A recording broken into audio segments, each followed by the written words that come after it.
Elif Shefak, Soufi mon amour, chapitre 17, Shems, Bagdad, 30 septembre 1243. Boutés par le vent à l'aube, mon cheval et moi nous dépêchâmes de nous éloigner. Je ne me retournai qu'une fois. Le centre de Derviche ressemblait à un nid d'oiseaux caché entre les mûriers et les buissons. Pendant un moment, le visage fatigué de Baba Zaman s'imposa à moi. Je le savais inquiet pour moi, mais je n'en voyais pas la raison. Je m'étais embarquée dans le voyage intérieur de l'amour. Quel mal pouvait-il sortir de ça? C'était ma 10e règle. Est, ouest, sud ou nord, il n'y a pas de différence. Peu importe votre destination, assurez-vous seulement de faire de chaque voyage un voyage intérieur. Si vous voyagez intérieurement, vous parcourrez le monde entier et au-delà.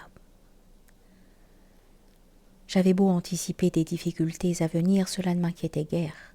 Quel que fût le destin qui m'attendait à Konya, je l'accueillerais volontiers. En tant que soufie, j'avais été formée à accepter les épines des roses, les difficultés avec les beautés de la vie. J'en avais tiré une autre règle. Les sages-femmes savent que lorsqu'il n'y a pas de douleur, la voie ne peut être ouverte pour le bébé et la mère ne peut donner naissance. De même, pour qu'un nouveau soi naisse, les difficultés sont nécessaires.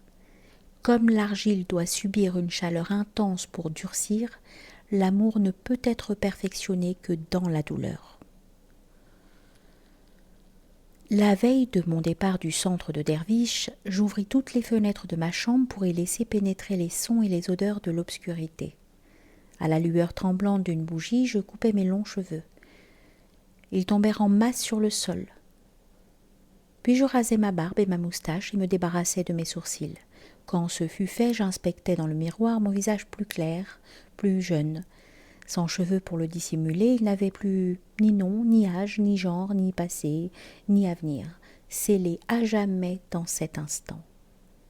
« Ton voyage te change déjà, » dit le maître quand je me rendis dans sa chambre pour lui dire au revoir, alors qu'il n'a même pas encore commencé.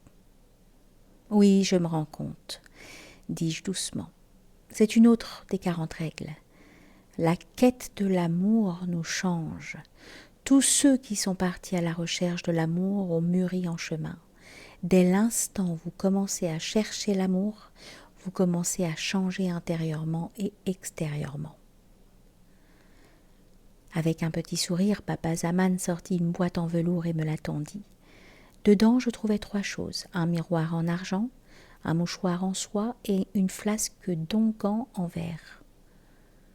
Ces objets t'aideront pendant ton voyage. Utilise-les quand tu en auras besoin. Si tu perds l'estime de toi, le miroir reflètera ta beauté intérieure. Au cas où ta réputation serait salie, le mouchoir te rappellera combien ton cœur est pur. Quant au baume, il guérira tes blessures intérieures et extérieures. Je caressais chaque objet, refermais la boîte et remerciais Baba Zaman. Il n'y avait rien d'autre à dire.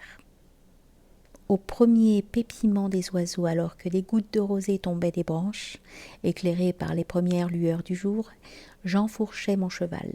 Je partis vers Konya sans savoir à quoi m'attendre, mais confiant dans le destin que le Tout-Puissant avait préparé pour moi.